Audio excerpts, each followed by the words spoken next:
Is it overrated? What's up, guys? Welcome back to another episode of Is It Overrated? And today we talk about the biggest mixed martial arts promotion in the world, the UFC. Is the UFC overrated? Is it? I mean, are people just overrating and overhyping this company way too much? And what's the deal with the UFC anyway? Now, we're going to talk about it. We're going to talk about the history of the UFC. And so let's begin. First of all, this thing was founded back in November 1993. So in the early 90s, I mean, this is a private company. It's an MMA promotion.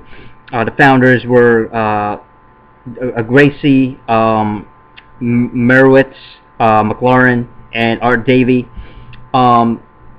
And then you have guys like Dana White, who became president, Mark Ratner, Joe Silva.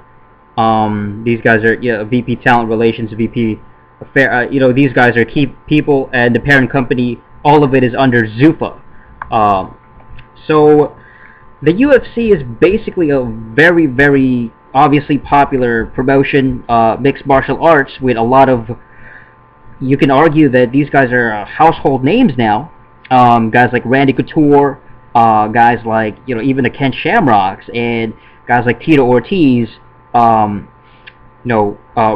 Evans, even Kimbo Slice, when he was in the UFC, that made him even more popular. There's a lot of, Brock Lesnar, there's a lot of names, that sort of, people that became stars under the UFC. But I want to know, is the UFC overrated? Is this freaking promotion, this MMA bullshit, is it just overrated hype? Is it just overrated crap? I mean, some people have argued that, well, there's really nothing exciting about it, because why would you watch two guys get down on the floor wrestling and getting on top of each other for 20 minutes straight in an octagon? I mean, some people say that's macho, but some people also think that that's kind of, that's a little comme ci, comme ça, as The Rock would say. That's a little, you want to talk about cakes made out of fruit, that would be the flavor. It really just boils down, I think, to the type of fans, too. Is it me, or the type of UFC fans are a little bit kind of, I don't know, like, I want to say, I don't want to say the word jackass, but that's the first one that comes to my mind. Overly obnoxious, annoying, cocky, thinks he can fight after watching a couple of vids. But maybe that's just me. As far as my history with this company, as far as watching it, I mean, I enjoyed the first season of Ultimate Fighter. I thought that was the very first. That was like really the first thing that made the UFC a mainstream kind of thing. It was this really cool reality show about these fighters inside this house. It was a reality type of environment, but we basically just got a glimpse of how these people live to a certain degree, like the way they train, scheduled fights. It was a pretty cool reality show. And this was way back in like 2002, I think, 2003. I thought it was a good show. I enjoyed it. There was drama, there was fighting, there was a lot of confrontational, like, tension between the fighters. I just don't know if the UFC is actually as good as people make it out to be. I don't know if it should be the #1 promotion in the world in terms of, why does the UFC have to be a monopoly? You look at other promotions like Pride, and even the smaller ones like Elite, and you see these, Bodog. You compare UFC to these lesser or foreign promotions, and it's almost like how the WWE has monopolized the pro wrestling industry. They pretty much own everything. They own all the footage. They bought everybody out, their closest competitors. And you have this very controversial President Dana White. Some people love him, some people hate him. Some people call him an idiot, a jackass, a selfish, egocentric bully.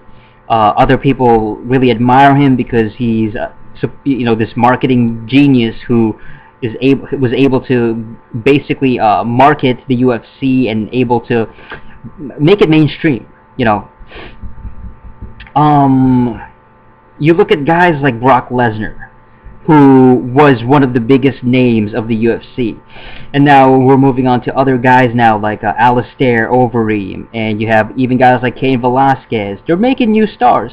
They're very consistent with at least having relevant fighters and, people, the general fans, talk about each fight, each upcoming match, each upcoming pay-per-view. They have a lot of pay-per-view buy rates. They've exceeded pay-per-views the likes of WrestleMania, and generally are ranked as some of the most, the highest rated, biggest buy rate pay-per-views of all time. When it comes to the fighter salaries, the kind of money that these fighters make, it's a little bit iffy too. Some fighters tend to complain, and there's like contract issues and money disputes. Guys like Tito Ortiz have issues with Dana White and his policy and the way that fighter salaries would be implemented. I think generally they make generally decent money compared to let's say other athletes. It's pretty good. Obviously, the majority of it goes to, the UFC, that advertising money. I think most of it is pretty much like undisclosed though. Like most of the contracts, it has to be undisclosed, like locker room type of like behind the scenes kind of thing. It's not like really revealed like how much money these guys make. They have a Hall of Fame, the Gracie, Shamrock, Dan Severn, Couture, Coleman, Chuck Liddell, Matt Hughes, Charles Lewis. They have video games. They have all kinds of video games. Man, they've been having video games since the Dreamcast and PlayStation days, man. But it really hasn't been since the past, I would say, 3-4 years that the UFC video games have been relatively popular. The Undisputed series, you're talking about, really, it's like UFC 2009 Undisputed. That was really like probably the first big time mainstream UFC video game. They have action figures. You have, all kinds of different fighters. Quinton Rampage Jackson, Tito Ortiz, Randy Couture, Silva, Rich Franklin, all kinds of people. Jack's Pacific created their action figures. They have an Xbox Live, December 2011 Xbox Live on UFC. Basically, you're able to watch pay-per-view events on high definition 720p. You can watch video content. Basically, like a community on Xbox Live. So, obviously, they have DVDs, all kinds of different DVDs from fights and collections and pay-per-view events. Obviously, there's no doubt that the UFC has come a long way since the 90s. Here's how I feel overall with the UFC. I thought it was a very interesting idea, especially in the 90s, where you had a really big guy, let's say a 300-pound guy. He can fight a guy who's maybe 190 pounds. And it looked a lot more, for lack of a better word, like tournament free-for-all. You literally had different styles and different fighters mixing it up. It really was mixed martial arts to the fullest. And now when you think of mixed martial arts, you're thinking of like Brazilian jiu-jitsu and, taekwondo mixed with Muay Thai, boxing, wrestling, but in a single fighter. You know, a single fighter would be versed in at least one or two of these fights, and these fighting styles, I should say. And he would be pretty good with like at least 2 or 3 of them. Kind of like a not, you know, a jack of all trades type of fighter. You know, it's literally, his style is mixed martial arts. That's his actual fighting style. But back in the 90s, I mean, you could have, like, let's say a Muay Thai fighter going up against a, let's say, a boxer. I mean, that really was a mixed martial arts. Or let's say a Taekwondo guy going up against a Muay Thai fighter, with, you know, the whole Muay Thai getup, the clothing, the Muay Thai shorts, the bandaged taped arms, the taped wrists, going up against somebody with a Taekwondo, you know, he's got the gi, he's got the clothing, you know, the traditional karate gi, if you're a karate fighter. And, you know, some guys would just enter a fight with, like, you could enter a fight probably with just a wife beater, or just a freaking jersey, if you wanted to. Every fighter looked different. Every fighter looked, they didn't have to have a dress code. There wasn't a dress code back then, and there was far less rules. That's why I enjoy the UFC of the 90s a lot better, because, again, you can have somebody like Tank Abbott going up against somebody who's just a lot smaller, and he could totally dominate him. And there's far less rules. Now you have weight limits, you know, after the whole, because, you know, there's fight regulations, you know, there's rules now, and there's so many laws now to comply with, you know, a distribution, and the way that they have to go, in order to get on TV and get it cleared, in order to hold these fights in different states, you got to clear it with a fight. There's kind of like a fight committee, the way that boxing has been. You know, you got to have a fight, you got to have a weight division, you got to have, like, proper, there's too many rules. That's my problem with the UFC of today, is just way too many rules. There's way too many, like, you can't do this, you can't do that, you can't hit with this type of move. I remember when Bones Jones, you know, that young dude, and he's a really good fighter, he was disqualified for hitting a guy using, like, elbow strikes, and that was incredibly fucking retarded. I mean, that just annoyed me. I was like, what the fuck why is there so many rules in this shit? It's supposed to be MMA, like mixed martial arts. It's supposed to be really dope. It's supposed to be no holds barred. But every time that I watch a modern day, you know, contemporary UFC fight, there's too many rules. You know, it feels limited. It feels like the fighters are limited with, you know, with these rules. They can't do everything that they want to do, or everything that they can do in a fight. They can't hit with certain strikes. They can't do certain attacks. It's fucking annoying. It sucks.